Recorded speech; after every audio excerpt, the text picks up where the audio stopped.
Ya, pemirsa, benarkah ada penyusup saat demo menolak RUU HIP hingga terjadi pembakaran bendera PDI Perjuangan?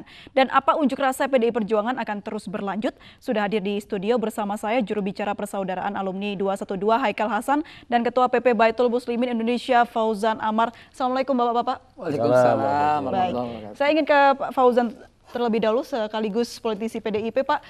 Apakah unjuk rasa yang dilakukan PDIP ini akan terus berlanjut ke depannya? Saya kira sesuai dengan arahan dari Ketua Umum bahwa kita akan menempuh jalur hukum, sehingga jalur hukum itu antara lain kan dimulai dari proses ke kantor kepolisian melaporkan atas insiden kejadian tersebut. Tentu selama tindak lanjut dari kepolisian itu masih dilakukan ya sesuai dengan baik dan benar, sesuai dengan mekanisme peraturan perundang-undangan yang berlaku, ya kita tentu akan memonitor itu. Tapi ternyata kalau memang ditemukan indikasi ternyata bahwa jalur hukum itu ternyata tidak berjalan sebagaimana mestinya, ya kita tentu akan menempuh jalur-jalur lain sesuai dengan peraturan perundang-undangan yang berlaku. Sudah disiapkan skenario-nya seperti apa? Kalau skenario sekarang ini adalah kita diminta seluruh kader untuk bersikap tenang, ya tidak terprovokasi, menempuh jalur hukum, karena itu adalah cara yang legal konstitusional ditempuh. Gitu.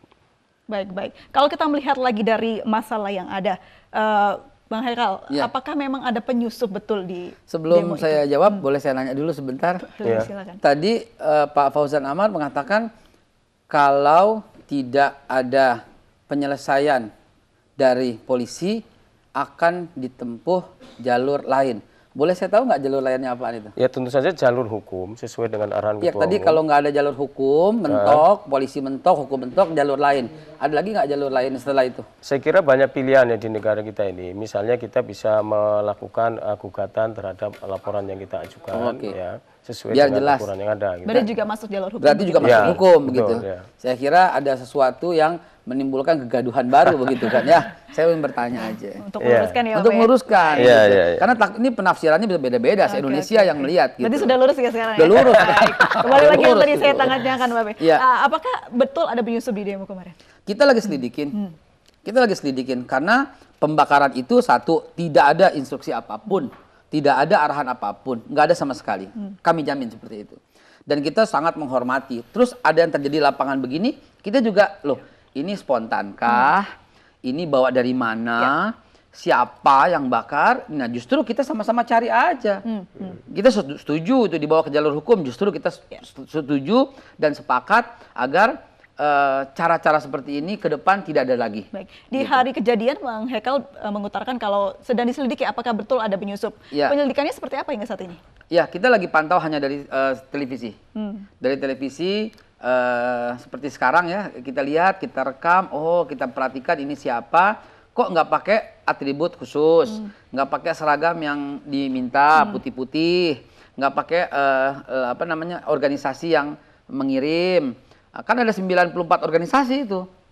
Ada 9 dari mulai FPI, GNPF, ada NU-nya, ada Muhammadiyahnya, ada MUI-nya, semua itu turun gitu ya, turun pada waktu hari Seninnya kita ada konferensi pers di hotel di Bilangan di Cut Mutia, itu 94 organisasi sepakat untuk ikut turun hadir. Nah, ini siapa? Kita lagi selidiki sama-sama. Gitu loh. Jadi belum ada informasi mengenai hal itu, siapa, ya? kenapa, belum ada informasi. Baik. Saya ingin minta pendapat dari Bang Haikal pribadi begitu yang mewakili teman-teman yang berdemo kemarin. Pembakaran itu Anda melihatnya seperti apa sih, Bang? Oh ya, ini jelas mencederai gitu loh. Ya kita sepakat bahwa ini tindakan yang nggak baik gitu kan ya. Bukan kita berkata, ya mau apa? Enggak jago-jagoan. Kita melindungi, enggak juga. Justru kita dengan sangat terbuka kita sampaikan. Ini yuk kita duduk sama-sama, kita selidiki sama-sama ini siapa. Dan ini terus terjadi setiap demo. Dan demo itu untuk diketahui sama-sama, untuk Bapak, untuk kita semua, itu adalah upaya terakhir ketika aspirasi kita tidak didengarkan. Tapi mohon juga televisi, dalam hal ini iNews juga, kita jangan melulu kepada unsur politisnya. Karena pembakaran ini sifatnya politis, tidak substantif. Substantifnya itu adalah yang turun kemarin meminta RUU HIP di stop, itu substantifnya. Gitu. Bang Haikal, itu kan di video terlihat jelas sekali siapa yang membakar. Apakah tidak cepat diketahuinya? Ini dari golongan mana atau mungkin? Nggak ada label. Kita cari. Bagaimana carinya? Itu kepolisian Setelah mendapatkan laporan dari teman-teman dari PDIP, mudah-mudahan polisi segera bertindak aktif begitu, cari ini orang gitu. Baik, Pak Fauzan, Iya. bukti sudah ada, video sudah ada. Iya. Bagaimana follow up dari kepolisian mengenai hal ini? Ya, tentu saja kan kepolisian tentu memerlukan bukti-bukti dan sekarang kan kepolisian tentu saja kan sedang mengumpulkan bukti-bukti itu karena sesuai dengan kewenangan yang dia miliki kan.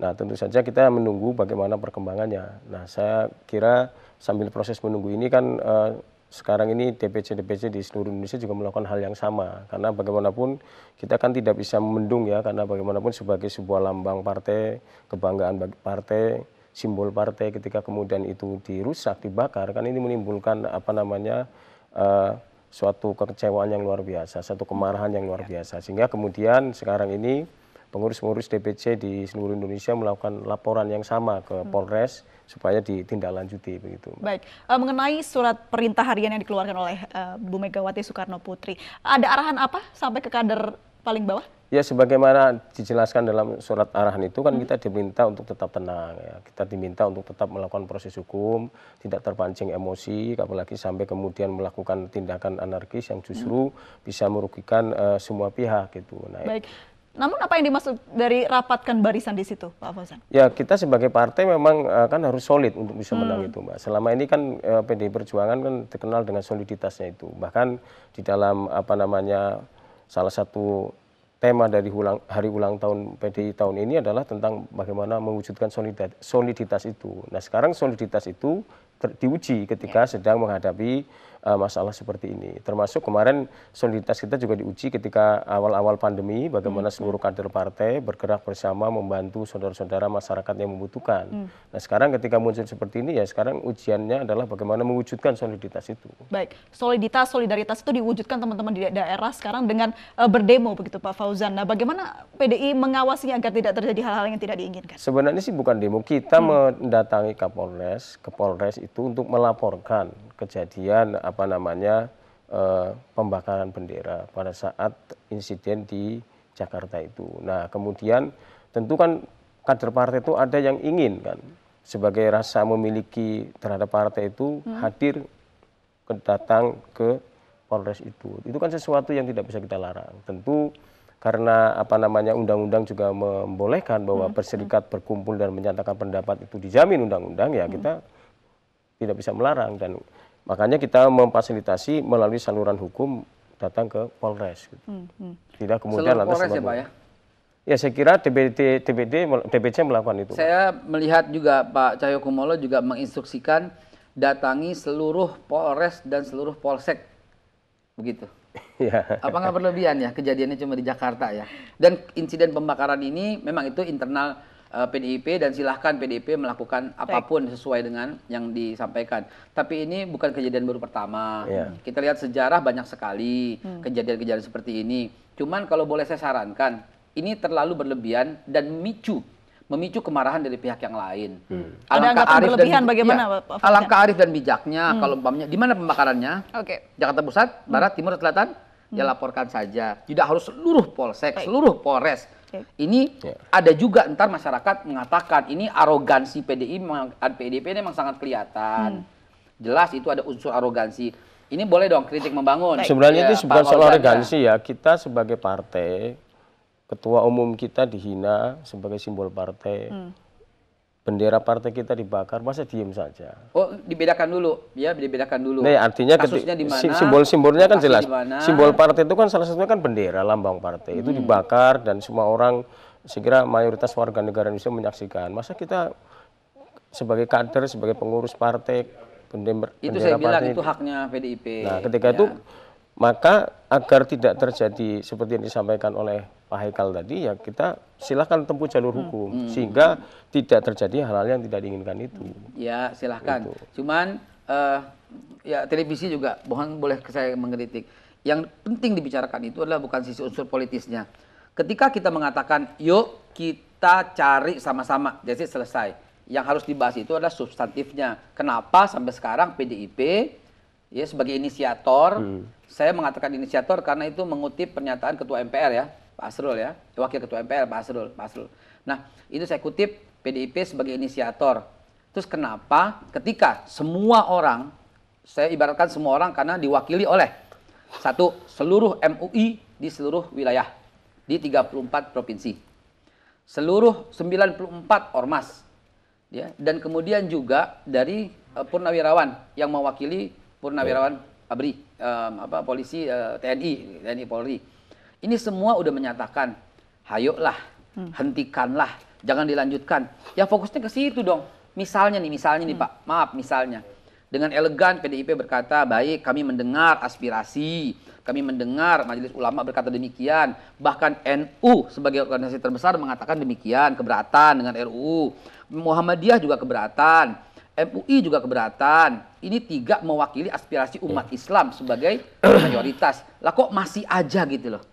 Masih aja belum menyatakan oke, hari ini kita hentikan. Kalau itu terjadi, suasana akan... Atau mungkin ada pertimbangan tersendiri Pak Saya Fauzan kira dari kan PDIP? sekarang proses pembahasan RUU itu kan dengan tidak adanya surat dari Presiden itu kan otomatis berhenti. Masyarakat beda Pak, masyarakat beda dengan Makanya harus bahasa kita politis. jelaskan Pak Habib. Kita jelaskan bahwa sekarang ini prosesnya berhenti dan pemerintah sedang melakukan daftar inventaris masalah. Iya, Masalah-masalah apa yang memang menjadi keberatan dari masyarakat dan kita tampung dan kemudian kita juga sudah ini demi kebaikan ya, bukan saya sok tahu. Ini demi kebaikan masyarakat bernegara, berbangsa. Alangkah elegannya, alangkah indahnya. Masyarakat ini beda loh Pak. Bahasa politis, ini bahasa bukan soal polisi, elegan, Pak. Jadi gini, bahasa televisi, bahasa rakyat beda. Oke, boleh kita kasih Pak Fauzan. Iya, Silakan. jadi bahasa rakyat gini, beda gitu loh. sebagai partai di DPR RI itu kan dari awal bahwa RUU ini adalah menjadi keputusan bersama melalui rapat paripurna tentang rancangan undang-undang awalnya adalah pembinaan ideologi Pancasila yang kemudian dalam perjalanannya berubah menjadi haluan ideologi Pancasila dan kita sepakat untuk kembali kepada konsep awal ini menjadi undang-undang pembinaan ideologi Pancasila itu disepakati oleh seluruh fraksi di DPR. 7 fraksi. Awalnya Pak, awalnya kan seluruh fraksi setuju. Baru pada pertemuan yang terakhir itu dari 9 itu 7 tanda tangan kan resmi. Nah kalau misalnya partai itu mau menolak atau menerima itu kan masing-masing partai karena tentu punya pertimbangan masing-masing. Ketika PDI Perjuangan mendapatkan kritik masyarakat misalnya tentang tidak dimasukkannya TAP MPRS, oke kita nggak masalah, kita masukkan. Kemudian pasal 7 tentang Eka Sila Trisila, oke kita tarik nggak masalah. Karena memang ini juga menampung aspirasi masyarakat supaya undang-undang itu dihentikan ketika Presiden sudah mengeluarkan Supres dengan sendirinya kan berhenti. Tidak dilanjutkan lagi sambil menunggu masukan dari masyarakat. Justru saya melihat mestinya ketika sekarang pemerintah memberi kesempatan kepada masyarakat memberikan masukan, berikanlah masukan itu secara resmi. Silakan melalui pribadi, melalui organisasi, silakan. Nah, nanti setelah itu kemudian masuk dalam daftar inventaris masalah. Nah, tiba-tiba dalam kondisi pandemi ini malah mengadakan demo dan ya soal demo sih itu hak warga negara. Nah, karena itu dijamin konstitusi. Nah, masalahnya lah kenapa tiba-tiba kok kemudian membakar bendera partai kami gitu loh. Itu kan bagi partai Sekali lagi soal kehormatan partai, Pak. Untuk yang kesekian kali sekali lagi